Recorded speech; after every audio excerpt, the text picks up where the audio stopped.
দেখবেন নির্বাচনের পরে মাননীয় মুখ্যমন্ত্রীর নেতৃত্বে দুটি সভা হয়, প্রশাসনিক সভা। একটি সভাতে সরকারি জমি দখল হয়ে যাচ্ছে, তাকে উদ্ধার করতে হবে। আমরা লক্ষ্য করছিলাম যে সরকারি জমি উদ্ধার করার নামে একটা উদ্যোগ রাজ্য সরকার নিচ্ছে। আমরা ভাবছিলাম এটা একটা মহৎ উদ্যোগ। তার পরবর্তীকালে দেখলাম যে সুজিত বোস থেকে শুরু করে গোটা রাজ্যের সবাই, তৃণমূলের সবাই চোর। একমাত্র সাধু হচ্ছেন রাজ্যের মুখ্যমন্ত্রী। তিনি একমাত্র চুরি চামারি এতে থাকেন না, জমি দখল এসবে থাকেন না। তিনি তা বললেন তৃণমূলের সবাই চোর, এবং বললেন সরকারি আধিকারিক, পুলিশ, তারাও চোর। একবারে চোরের লাইন লেগে গেল। ডাবগ্রাম ফুলবাড়ি চোর, এসজেডিএ চোর, এইচডিএ চোর, সুজিত বসু চোর, গৌতম দেব চোর। আমাদের কথা না, আমরা ভোটের সময় বলেছি, এটা মুখ্যমন্ত্রীর কথা যে সবাই চোর। তারপরে আমরা দেখলাম যে সরকারি জমি উদ্ধার হচ্ছে না, বিশেষ বিশেষ জায়গায় সাধারণ গরিব মানুষ, তাদেরকে আগাম নোটিশ না দিয়ে টিভি ক্যামেরাকে ডেকে নিয়ে গিয়ে কখন টানা হবে তাদের অস্থায়ী চালা, তাদের দুধের হাঁড়ি কখন রাস্তায় ফেলা হবে, তাদের জামা কাপড় যেগুলো বিক্রি করতে এসেছেন সেগুলো বস্তায় কখন পুটলি বেঁধে লালবাজারে নিয়ে যাওয়া হবে, আপনাদেরকে আগাম জানিয়ে, মানে ফাঁকা কলসির আওয়াজ বেশি, মানে যতটা কাজ দেখানো তার থেকে বেশি প্রচারের আলোতে আসা। আমরা এটা গত 2-3 দিন ধরে দেখছি। পৌর এলাকায় নাগরিক পরিষেবা, পরিচ্ছন্নতা এর পক্ষে ভারতীয় জনতা পার্টি। আপনি পুরসভাতে ভিভিপ্যাট বাদ দিয়ে পুরনো ইভিএম মেশিনগুলোতে ভোট করে ছাপ্পা মেরে যে জিতেছিলেন 22 সালে, এবারের ভোটের ফলে সেটা প্রমাণ হয়েছে। সেই কারণে কলকাতা কর্পোরেশন সহ 69টা পুরসভাতে ভারতীয় জনতা পার্টি জিতেছে। এটা হলো আপনার গাত্র দেওয়ার আসল কারণ। আর আপনার লোকেদের আপনি বলেছেন সরকারি জমি উদ্ধার করতে, আপনি আপনার লোকেদের বলেছেন ধরে আনো বিনীতের লোকেরা বেঁধে আনার কাজ শুরু করেছে। আমি আপনার কাছে প্রশ্ন করতে চাই মাননীয় মুখ্যমন্ত্রী,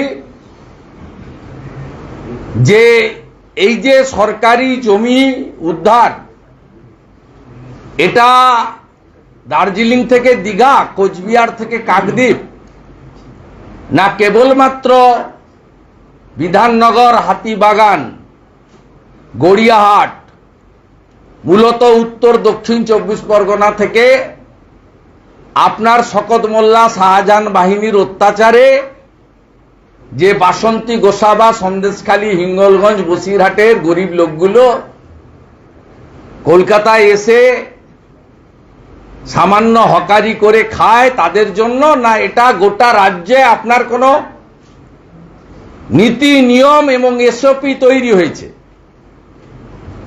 আমি রাজ্যের বিরোধী দলনেতা হিসাবে বলবো যে আপনি প্রথমে এসওপি তৈরি করুন, আপনার সমস্ত ডিপার্টমেন্টগুলোকে নিয়ে, ভূমি রাজস্ব দপ্তরকে নোডাল ডিপার্টমেন্ট করে আগে ল্যান্ডস্কেপ ম্যাপ তৈরি করুন, করে সরকারি জমি চিহ্নিতকরণ করুন। আপনি প্রপারলি জনগণকে নোটিশ দেন, তাদেরকে নির্দিষ্ট সময়ের মধ্যে সরকারি জমি ছেড়ে দেওয়ার জন্য বলে আইনগত নোটিশ করুন। আপনি যে কাজ আপনার পুলিশ বিধাননগরে বেহালাতে আজকে বুলডোজার চালিয়েছেন, হাতিবাগানে করেছেন, এই একই কাজ আপনি রাজাবাজার, মেটিয়া বুরুজ, পার সার্কাস এখানে কবে করবেন আমরা জানতে চাই। আমরা জানতে চাই গার্ডেন রিজ বন্দর এলাকার হুকিং কবে সিএসসি কাটতে যাবে। আমরা জানতে চাই যে এক যাত্রায় পৃথক ফল হবে কেন। আমরা শহরের পরিচ্ছন্নতা, নাগরিক পরিষেবা, ফুটপাত, পথচারীর এর সঙ্গে কোনো দ্বিমত আমরা পোষণ করি না। আমরা মনে করি গরিব এই রাজ্যে বেকারত্বের বাজারে, যেখানে প্রতিদিন শিল্প পালায়, ইতিমধ্যে ব্রিটানিয়ার কারখানা পালিয়েছে, ইসিএল এর কারখানা বন্ধ হয়েছে, বাকি তো ইতিহাস 13 বছরে, বিরাট লম্বা লিস্ট, 1.5 ঘন্টা 2 ঘন্টা শুধু নামের তালিকা পড়তে যাবে। সিঙ্গুরের ডিনামাইট দিয়ে কারখানা উড়িয়ে দিয়ে তারপরের যে সংকেত দিয়েছেন আপনি, সে সংকেত পশ্চিমবাংলার মানুষ জানে। সেই কারণে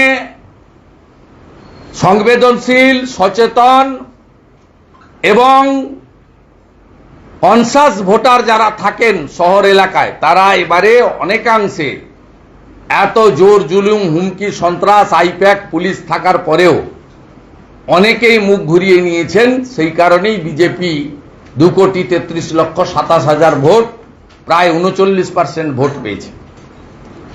আমরা একটু আগেই একটা চিঠির কপি পেলাম। এর আগেও যেমন ঝালদা এবং তাহেরপুরকে বাদ দিয়ে সভা ডাকা হয়েছিল, আগামীকাল বেলা 12টায় মুখ্যমন্ত্রীর নবান্ন সভাগৃহে একেবারে ওসিআইসি থেকে শুরু করে গোটা রাজ্যের নিচ থেকে উপর সমস্ত আরবান এলাকার পদাধিকারী, জনপ্রতিনিধি, মানে আবারও চিঠিতে উল্লেখ আছে এক্ষেত্রে ঝালদা এবং তাহেরপুর ব্রাত্য। ঝালদা এবং তাহেরপুর ব্রাত্য, যদিও তারা বিজেপির বোর্ড নয়, বিজেপির অপোজিশন লিডার মিন্স সরকার এবং সরকারের দ্বারা বা সরকারি দলের দ্বারা যারাই অত্যাচারিত হবেন তাদের পাশেই লিডার অব অপোজিশন দাঁড়াবে। লিডার অব অপোজিশনের কাজ এইটা। আমরা রামপুরহাটের বকটুই থেকে আমডাঙ্গার বিস্ফোরণ স্থল পর্যন্ত প্রতিটা জায়গায় গেছি, ভোটের উদ্দেশ্যে বা পলিটিক্যাল উদ্দেশ্যে নয়। এক্ষেত্রেও তাহেরপুর, ঝালদাকে বাদ দিয়ে কালকে আপনি মিটিং ডেকেছেন। আমি আশা করব আগামীকালের মিটিংয়ে আপনার ঔদ্ধত্য, অহংকার এবং বিধানসভার সংখ্যাগরিষ্ঠতা বা লোকসভা নির্বাচনে গরিষ্ঠ আসনে জয় পাওয়ার যে দাম্ভিকতা আপনার মধ্যে প্রকাশ পাচ্ছে, সেখান থেকে আপনি সরে আসবেন। আপনি এবং আপনার সরকার মানবিক হবে। সরকারি জমি অধিগ্রহণের জন্য সুনির্দিষ্ট এসওপি তৈরি হবে।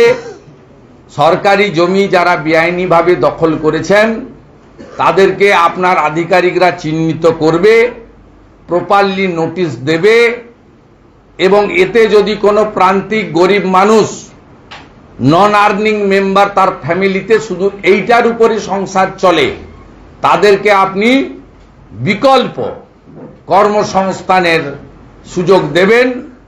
আপনি সব জায়গায় বলেন যে আমি 1.5 কোটি লোককে চাকরি দিয়েছি। আমি আশা করব কয়েক লক্ষ হকারকেও আপনি চাকরি দেওয়ার ব্যবস্থা করবেন না। আপনি সব সভাতে বলেন। যে আমি 1.5 কোটি লোককে পশ্চিমবাংলায় চাকরি দিয়েছি, যদিও তালিকা চাইলে কোনোদিন পাওয়া যায় না, পাওয়া যাবেও না, কারণ এটা মিথ্যা, সবাই জানে। তাই আশা করব আগামীকাল আপনার লেঠেল বাহিনীকে আপনি বিরত করবেন। যদি বিরত না করেন, আমরা অন্যায়ভাবে উইদাউট নোটিশ যে গরিব লোকগুলো বিশেষ করে একটা নির্দিষ্ট জনগোষ্ঠীর উপরে আক্রমণ আনা হচ্ছে, আমরা ভারতীয় জনতা পার্টি তাদের সঙ্গে থাকব। আমি তাদেরকে বলবো যে যে এলাকায় এই ধরনের অত্যাচার হয়েছে, যেভাবে আমরা টিভিতে দেখেছি, চোখের জল দেখেছি, গোটা বাংলা নড়ে গেছে, মায়েদের চোখের জল যেভাবে দেখেছে, আজকে যেভাবে বেহালাতে বুলডোজার নিয়ে গিয়ে গুঁড়িয়ে দেওয়া হয়েছে, তাদেরকে জিনিসপত্র সরানোর সুযোগ দেওয়া হয়নি, এবং ছোট ছোট রেডিমেড গার্মেন্ট থেকে শুরু করে সামান্য স্টেশনারি গুডস বা অন্যান্য যা সামান্য জিনিস, প্লাস্টিক বলুন, সিলভার বলুন, যেগুলো বিক্রি হচ্ছে, যেভাবে লালবাজারের পুলিশরা পুলিশের প্রিজন ভ্যানে যেভাবে অন্যায়ভাবে তুলে নিয়ে আসার ছবি দুদিন ধরে প্রকাশিত হয়েছে, এটাকে হকার উচ্ছেদ বা জনগণের স্বার্থের কাজ বলা যায় না, এটাকে মানবতা বিরোধী। লোকসভা নির্বাচনে পশ্চিমবঙ্গে 29টা আসন পাওয়ার দম্ভের বহিঃপ্রকাশ, এবং পুরসভা কর্পোরেশন এলাকায় হারের যে তীব্র জ্বালা যন্ত্রণা, যে জ্বালা যন্ত্রণা 2021 সাল থেকে নন্দীগ্রাম থেকে উনি বয়ে নিয়ে যাচ্ছেন, সেই জ্বালা যন্ত্রণার বহিঃপ্রকাশ বলে আমি মনে করি।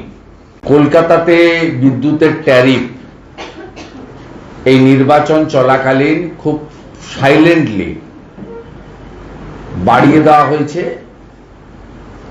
এবং এর অনুমোদন রাজ্য সরকারের যে রেগুলেটরি বডি রয়েছে তাদের অনুমোদন নিয়েই হয়েছে। রাজ্য সরকার মানে তো জানেন একটাই পোস্ট, বাকি সব ল্যাম্প পোস্ট। তা সরাসরি মাননীয় মুখ্যমন্ত্রীর অনুমোদনে এই বিদ্যুতের ট্যারিফ বাড়ানো হয়েছে। এটা গোটা রাজ্যে এফেক্ট হচ্ছে, WBSCDCL, সেটা আমরা আরেকদিন আমাদের তথ্য দিয়ে, ডাটা দিয়ে আপনাদের সামনে আনবো, WBSCDCL যা করেছে। আমাদের CSC যারা মনোপলি বিজনেস করেন, তারা এই ইলেকশন চলাকালীন দুগুণ তো বটেই, কোথাও কোথাও 3 গুণও ট্যারিফের সিলিং চেঞ্জ করে বাড়িয়েছেন। আমাদের কাছে কিছু ডকুমেন্ট আমরা এখানে রেখেছি, অসংখ্য ডকুমেন্ট, তাতে আপনারা এটা দেখতে পারেন 4 আর 5। ঠিক একইভাবে এই বিলগুলো আমরা অসংখ্য এখানে এনেছি। 4 মানে এপ্রিল, মে এবং জুনেও এই ট্যারিফ পরিবর্তন করে মূলত CSC এলাকা, যাকে KMDA এলাকা বলা হয়, দক্ষিণ 24 পরগনার একটা বিরাট অংশ থেকে শুরু করে, হুগলি হাওড়ার একটা বিরাট অংশ থেকে শুরু করে, বারাসাত মধ্যমগ্রাম, একটা পুরো KMDA এলাকা, ছোট বড় মিলিয়ে প্রায় 50টার মতো মিউনিসিপ্যালিটি আছে, কর্পোরেশন আছে, তার জনগণ সরাসরি এফেক্ট হয়েছে, এবং এটা লক্ষে নয়, কোটিতে। এবং যে সরকার প্রো পিপুল বলে দাবি করেন, যারা টোল বিতরণ করে এবং অ্যাপিজমেন্ট, তুষ্টিকরণের রাজনীতি করে নির্বাচনে জিততে চান, সঙ্গে তো ছাপ্পা আছে, তারা খুব সাইলেন্টলি মধ্যবিত্ত, নিম্নবিত্ত এবং খুব ছোট ছোট যারা দোকান থেকে শুরু করে, যাদের খুব সামান্য রোজগার, একটা ফিক্সড রোজগার, তাদের উপরে একটা ভয়াবহ অর্থনৈতিক অবরোধ নামিয়ে নিয়ে এসছেন। আমরা ভারতীয় জনতা পার্টির পক্ষ থেকে এই জনবিরোধী নীতির প্রতিবাদ করছি এবং পরবর্তীকালে WBSCTCL এর গোটা রাজ্যব্যাপী বিদ্যুতের ট্যারিফ বাড়ানোর বিরুদ্ধেও আমরা বলবো এবং রাস্তাতেও নামব। আমরা আজকের এই প্রেস কনফারেন্স থেকে অবিলম্বে রাজ্য সরকারের অনুমোদনকারী যে সংস্থা, রেগুলেটরি বডি, যেটা রাজ্য সরকার অনুমোদিত, এই বাড়তি বিল প্রত্যাহার করার জন্য আমরা সুনির্দিষ্টভাবে দাবি করছি এবং 1 সপ্তাহের মধ্যে এটা করতে হবে। আমরা CSC কে বলছি না, কারণ CSC একটা কর্পোরেট বডি, তাদেরকে টাকা তুলতেই হবে, কারণ তারা হলদিয়া এনার্জির নামে তৃণমূল কংগ্রেসের ফান্ডে ইলেকটোরাল বন্ডের মধ্য দিয়ে 400 কোটি টাকা চাঁদা দিয়েছেন। 400 কোটি টাকা যে সংস্থা তৃণমূলকে চাঁদা দেয়, তাকে 800 কোটি টাকা জনগণের কাছ থেকে তুলতেই হবে, এটা ধ্রুব সত্য। আমরা রাজ্য সরকারের যে অথরিটি যারা এর অনুমোদন দিয়েছেন, জনস্বার্থে এর প্রত্যাহারের দাবি করছি 1 সপ্তাহের মধ্যে। মানে ভোট ব্যাংক, আমি ধর্ম সম্প্রদায় বলবো না, একটা বিশেষ জনগোষ্ঠী যারা তৃণমূল কংগ্রেসকে এবারে 100-র মধ্যে 98টা ভোট দিয়েছেন, তাদের এলাকায় হুকিং অ্যালাউড, তাদের হুকিং কাটতে কেউ যায় না। কিন্তু অন্যান্য এলাকায় বিশেষ করে সেখানে হুকিংও কাটা হচ্ছে, গ্রেপ্তারও হচ্ছে, আবার ফাইনও হচ্ছে, আবার লোডশেডিংও হচ্ছে।